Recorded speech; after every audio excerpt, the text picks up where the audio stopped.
भाई साहब, अरे ओ भाई साहब। जी। मुझे माछीवाड़ा गांव जाना है।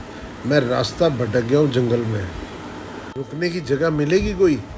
आसपास कुछ दिखाई नहीं दे रहा है यहाँ तो। माछीवाड़ा? हाँ, आप माछीवाड़ा क्यों जाना चाहते हैं? कुछ काम है यार। आपको इससे क्या मतलब? रास्ता पता है तो बताओ। भाई साहब, आप माछीवाड़ा मत जाइए। वहाँ भूतों का डेरा है। आप मत जाइए वहाँ पर। अरे यार, मैं भूत वूत ये सब नहीं मानता। आपको पता है तो बताओ, नहीं तो मैं चला। जी बाबा जी, वो सामने आप देख रहे हैं ना, यहाँ से सीधा चले जाइए। वहाँ से दाएं जाइए, आगे एक पीपल का पेड़ मिलेगा। वहाँ से बाएं चले जाइए, सामने एक गेस्ट हाउस मिलेगा। लेकिन बाबूजी मेरी बात मानिए, मत जाइए वहाँ। अरे नहीं नहीं, दूर है, मैं जाता हूँ। जाओ।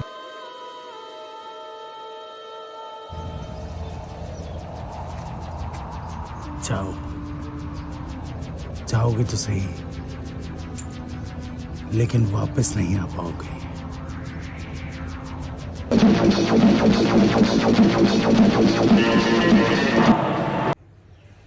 नखीता नखीता नखीता। नमस्कार दोस्तों, आ गया आपका अपना जीतू। कैसे हैं आप लोग? तो कैसा लगा मेरा इंट्रोडक्शन, मतलब फिल्म का इंट्रोडक्शन, जो माहौल मैंने क्रिएट किया? हुआ यूं कि अभी कुछ दिन पहले मुझे दिल्ली के पास हरियाणा में सोनीपत नाम की एक जगह पर जाने का मौका मिला। तो वहाँ क्या था कि एक इंस्टीट्यूट में मुझे बुलाया था। इतनी सुनसान जगह, इतनी हॉरर वाली जगह थी कि एकदम अंदर से एकदम क्रिएटिविटी जाग गई। भाई साहब मेरे साथ थे। मैंने कहा कि चलिए कुछ एक लाइन इम्प्रोवाइज़ करते हैं और अपने दर्शकों के लिए कुछ एक माहौल सा क्रिएट करते हैं।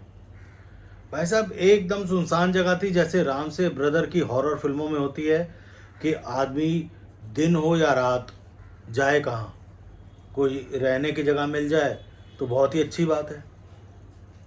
ऐसी लोकेशन थी। तो अब बात करते हैं आज की फिल्म गेस्ट हाउस के बारे में। दोस्तों, गेस्ट हाउस राम से ब्रदर्स की एक बिल्कुल ही हटके अलग सी फिल्म थी। क्योंकि अभी तक तो उनकी फिल्में जो थी वो एक पैटर्न पे आना अभी शुरू होना था उनको। उसके पहले दो गज ज़मीन के नीचे उनकी बहुत ही हिट रही थी। और ये फिल्म एक नॉर्मल वो शैतान वाली फिल्म नहीं थी, इसका एक अलग ही कॉन्सेप्ट था। और ये फिल्म बेस्ड कहें या इंस्पायर कहें, 73 की एक फिल्म थी, नाउ द स्क्रीमिंग स्टार्ट से, जिसके बारे में मैंने जिक्र अपने पिछले वीडियो में भी किया है, जिसमें एक कटा हुआ हाथ बदला लेता है। तो दोस्तों, सबसे पहले इस फिल्म की फील के बारे में बात करता हूँ, जिसको देखकर आपको मज़ा आ जाएगा। एक्चुअली राम से ब्रदर से जब ये पूछा गया कि आप अपनी फिल्में जो बनाते हैं अक्सर उनको ए सर्टिफिकेट मिल जाता है, तो उस ज़माने में क्या होता था, ए सर्टिफिकेट की फिल्म मतलब कि उस पर बी ग्रेड का ठप्पा लग जाना। लेकिन वो लोग बोले कि भाई बीनो, तुलसी जी से जब बात हुई, तुलसी राम से जी से, तो उन्होंने कहा भाई हमें पता है हमारी ऑडियंस जो है वो यंग बॉयज़ एंड गर्ल्स हैं। हमें पता है फैमिली ऑडियंस तो जाएगी नहीं, ना दो गज ज़मीन के नीचे में गई। वो यंग लड़के लड़कियां देखने जाते हैं, इसलिए हम अपनी फिल्म में थोड़ा सा रोमांस, थोड़ा डर, थोड़ी कॉमेडी डालते हैं। और वो लोग आते हैं, खुश होते हैं, हमारी फिल्म दुगना कमाती है। तो हमारी ऑडियंस, हमें पता है क्या है, तो हमें इससे कोई चिंता नहीं होती है कि ए सर्टिफिकेट मिल रहा है या बी ग्रेड बोलेंगे, कुछ भी बोले, फिल्म को कमाना चाहिए और हमारी ऑडियंस को मज़ा आना चाहिए। तो ऐसी ही एक ब्रिगेड का हिस्सा, यंग ब्रिगेड का हिस्सा, हमारे बहुत ही फेमस और फेवरेट डायरेक्टर श्री राम राघवन जी भी हैं। जी हाँ, उनकी बदलापुर और अंधाधुन तो आपको याद ही होगी। हाल फिलहाल में मैरी क्रिसमस भी आई है।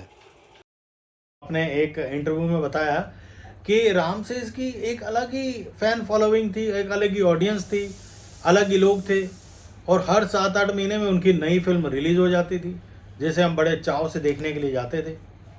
तो कहते हैं ऐसी ही एक पहली डेट पर, जब उनकी पहली डेट थी श्री राम राघवन जी की, तो वो बोले कि मैं अपनी गर्लफ्रेंड को फिल्म दिखाने ले गया गेस्ट हाउस, जो कि उन्होंने पुणे के अलंकार सिनेमा में देखी थी। वो बोले भाई मज़ा आ गया, फिल्म देखी गर्लफ्रेंड के साथ, जिसमें डर भी था, हॉरर से हम कांप भी रहे थे, और कॉमेडी से हंस भी रहे थे, और रोमांटिक सीन देखकर रोमांटिक भी हो रहे थे। तो बोले कि हम उनकी फिल्में मतलब देखा ही करते, उनके समय के सभी यंग लड़के लड़कियां रामसे ब्रदर्स की फिल्में खूब देखा करते थे। उसमें पद्मनी कपला जी और विजेंद्र जी के रोमांस के चर्चे भी खूब थे। फिल्म की स्टार कास्ट के बारे में बात करें तो फिल्म में विजेंद्र घाटगे जी थे सूरज के रोल में, प्रेम किशन जी प्रेम के रोल में, और प्रेमनाथ जी, जिनको इस फिल्म में आप देखेंगे एकदम अलग हट के किरदार, क्रिस्टोफर के रोल में, जो कि एक साइकेट्रिस्ट कह लीजिए, साइकिक कह लीजिए, या आत्माओं से बात करने वाला व्यक्ति कह लीजिए, वो ये करते हैं।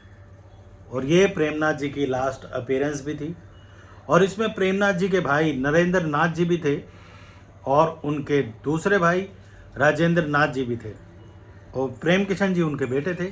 तो आप ये कह सकते हैं कि एक तरह से गेस्ट हाउस में प्रेमनाथ जी की पूरी फैमिली ही थी।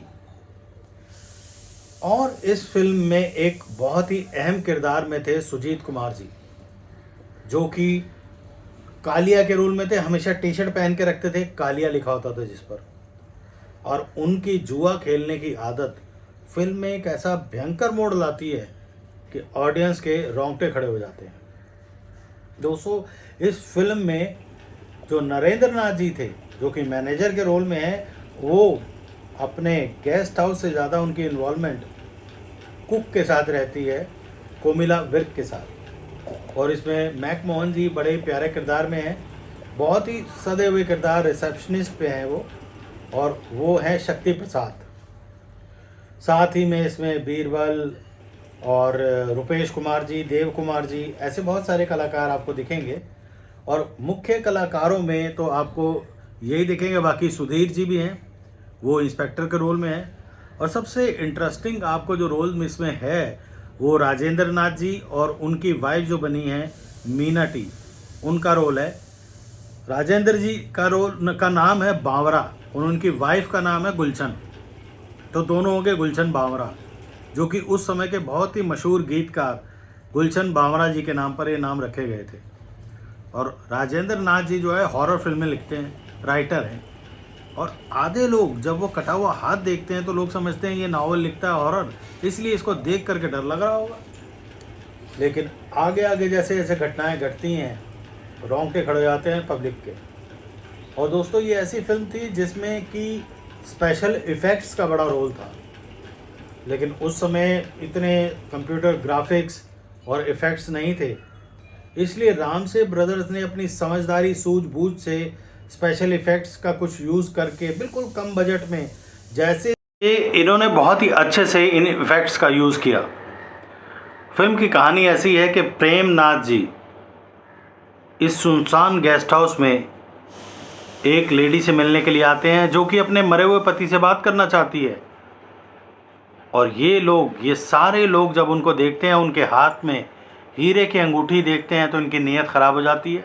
और इसलिए जब उनको दफनाया जाता है तो उसके बाद इन्हें याद आता है कि हाथ में तो अंगूठी थी, अंगूठी नहीं उतरती, तो ये लोग उनका हाथ काट देते हैं, और बाद में वही कटा हुआ हाथ इन सब से बदला लेता है। फिल्म में संगीत दिया था बप्पी लहरी जी ने, और डायरेक्ट किया था तुलसी राम से श्याम राम से जी ने। ये तो काफ़ी सारे लोगों को पता ही होगा। और उस समय ये फिल्म अबव एवरेज रही थी। अलग अलग आंकड़े हैं बॉक्स ऑफिस के, इसलिए मैं एक पर्टिकुलर आपको अमाउंट नहीं बता रहा हूँ, लेकिन फिर भी एक रफली आइडिया ये है कि फ़िल्म 18 लाख में बनी थी और इसने करीबन 40-42 लाख की कमाई की थी। तो इसे आप एवरेज कह सकते हैं, अबव एवरेज कह सकते हैं। फिल्म की कहानी इन शॉर्ट में बताऊं तो ये है कि विजेंद्र घाटगे जी का एक गेस्ट हाउस है शहर से बहुत दूर, जो कि घाटे में चल रहा है, क्योंकि इतनी सुनसान जगह है जहाँ लोग बहुत ही कम लोग आते हैं या जाना ही नहीं चाहते। इसलिए वो सोचते भी हैं कि इस गेस्ट हाउस को बेच दिया जाए, जहाँ पर खूब मज़े कर रहे हैं वहाँ का मैनेजर और कोवर्कर्स, केयरटेकर्स, कुक सब आराम से रह रहे हैं और सब चल रहा है विजेंद्र घाटगे जी के पैसों पर। तो वो सोचते हैं कि इस गेस्ट हाउस को बेच दिया जाए। तो एक दिन वो अपनी पत्नी और बहन के साथ अचानक गेस्ट हाउस में आ जाते हैं। जैसे ही वो वहाँ पहुँचते हैं तो वो देखते हैं कि सभी लोग घबराए हुए हैं और वो इनसे कहते हैं कि भाई आप अचानक कैसे आ गए। वो कहते हैं भाई मेरा गेस्ट हाउस है, मैं जब मर्जी आऊँ। अब ये लोग अभी अभी प्रेमनाथ जी का मर्डर करके हटे हैं और लाश को ठिकाने लगाने की तैयारी कर ही रहे थे कि विजेंद्र जी आ जाते हैं। दोस्तों, फिल्म की शूटिंग अनारकली पैलेस में हुई है, महाराष्ट्र में। और जो लोकेशन है, जो सिचुएशन है, वो इतनी प्यारी है कि स्टोरी या मैं क्या बताऊं आपको, मैं फील की बात बताऊं तो आपको ये फिल्म देखने का इतना मज़ा आएगा। मतलब क्या है कि OTT पर आजकल दुनिया भर की चीज़ें देखने के लिए, लेकिन आजकल क्या है कि वो बस बनाते जाओ फेंकते जाओ, बनाते जाओ फेंकते जाओ। आप ये देखेंगे कि कम बजट में कितने पैशन के साथ रामसेस अपनी फिल्में बनाया करते थे। बेहतरीन साउंड, बेहतरीन लाइटिंग का यूज़, कम से कम बजट में बनाते थे, पूरे पैशन के साथ, इन्वॉल्वमेंट के साथ, तभी उनकी फिल्में इतनी बढ़िया लगती हैं। आज भी देखते हैं लोग। ये भी ऐसी फिल्म है। अभी जो गर्मियों की छुट्टियां आ रही हैं, आप यूट्यूब पे देखिए, दोबारा देखिए, मौका लगे, आपको मज़ा आएगा। टाइम पास फिल्म है और एकदम ऐसी फिल्म है कि आपका भी दिल करेगा चलो यार कहीं घूमने चलते हैं। ये आपको वो वाली फील देके जाएगी फिल्म। मैंने तो कई बार देखी है और रामसे के जो दीवाने हैं उन्होंने भी कई बार देखी होगी। आप लोग इसमें देखेंगे कि प्रेम किशन जी और सुजीत कुमार की जो दोस्ती दिखाई है वो भी बहुत गहरी दिखाई है। लेकिन जब उनको पता लगता है कि ये इन्होंने कुछ गलत काम किया है तो वो पुलिस को सारी बात बताते भी हैं। और इसमें सुजीत कुमार आपको इतने मज़ेदार रोल में मिलेंगे, आप देखेंगे कि सुजीत कुमार आप जानते ही हैं भोजपुरी के बहुत बड़े सुपरस्टार भी रहे हैं और हिंदी फिल्मों में भी हर किरदार उन्होंने ज़बरदस्त निभाया। आराधना में राजेश खन्ना जी के दोस्त थे, आपको अगर याद आ रहा हो तो फिल्म देखिए, फिल्म देख के मज़ा आएगा। दोस्तों, वैसे देखा जाए तो इस फिल्म का टाइटल भाई ने किया भाई का खून भी हो सकता था, जो कि मैंने वीडियो का टाइटल डाला है, क्योंकि इसमें नरेंद्र नाथ जी अपने बड़े भाई प्रेमनाथ का पैसों के लालच में खून कर देते हैं। हालांकि वो फिल्म में किरदार के रूप में होते हैं, लेकिन भाई ने भाई को मारा तो सही। और रामसेस के दीवाने मुझे ये बताएं अपने कमेंट्स और लाइक करके कि उन्होंने ये फिल्म कौन से सिनेमा हॉल में, किस शहर में देखी थी। और हम लोग मिलेंगे जल्द ही नए वीडियो के साथ और चर्चा करेंगे रामसे की अगली किसी और हॉरर फिल्म के बारे में। तब तक के लिए नमस्कार। Please like, subscribe and share. धन्यवाद।